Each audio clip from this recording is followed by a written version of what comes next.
Coaches want to make sure that the lineman that they bring into their program fits the scheme of what the team is looking to run, and if that lineman has all of the tangibles to be an asset to the team. In this instance, this recruit, 3 good programs, they're looking to bring him into their family. Let's get into it. It's your favorite coach back at it again, 10 toes down, about to tell you how it all went down. This is Tomorrow Leader Sports Network with your host, Coach Walker. If you're new to the channel, please like, share, subscribe. Hit that notification bell to get all upcoming videos. For all my leaders out there, welcome back. Y'all know the drill. Y'all know the routine. If you haven't done so already, please hit that notification bell and click that bell where it says all post notifications. Also, like, comment, and share these videos as well. And do Coach a huge favor. Tap in a friend or two and tell them to come on in. It's nothing but positive vibes over here. We're just talking about HBCU sports. Also, you can follow us on social media. The links are listed down below in the description. So without further ado, Coach going to go ahead and tap into who is this young man that I'm talking about. Well, I'm going to tell you this right now. There's a few teams that's looking for this young man to become a part of their program. The big fella must be ready to compete because each of these programs play top-tier talent within their respective conference. The young man that I'm speaking about is Trey Brooks-Hawkins, 6'4", 300-pound offensive lineman from Bishop Alemany High School in California.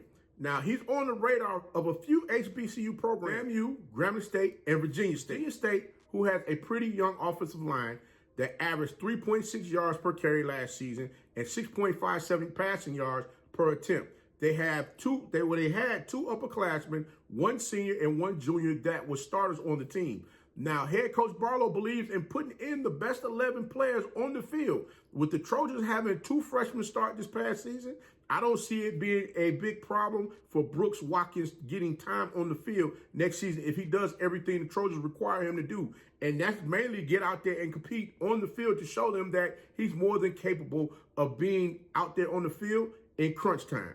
Now, FAMU, they may lose 2 grad students and a senior offensive lineman after this past season. The offensive line will be young. We'll have some players that got substantial playing time this past season that will give them that game experience that they will need in the upcoming season. Now, FAMU offense averaged 4.5 yards per carry, rushing the ball, and 6.5 yards per passing attempt.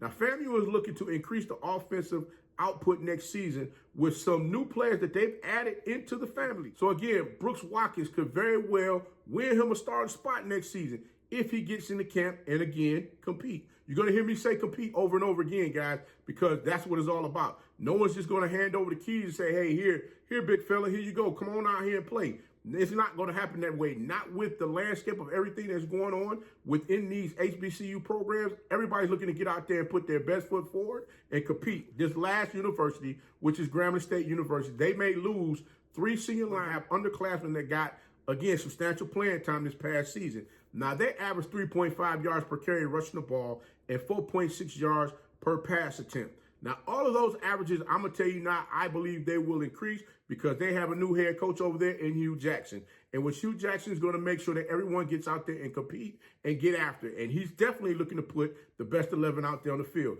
And we already know with this young man coming from California, Coach Hugh Jackson is looking to hopefully have that inside track to get to him because he's from out west himself. So, again, this young man may very well touch the field if he gets out there and compete for the Grambling State Tigers and do all of the necessary things that they require from him to do. Now, we're going to speak about what he brings to each of these programs. Well, what does Trey Brooks-Hawkins bring to each of these programs? He's an aggressive lineman that can play the interior offensive line. Where he excels on the offensive line is at the center and guard positions.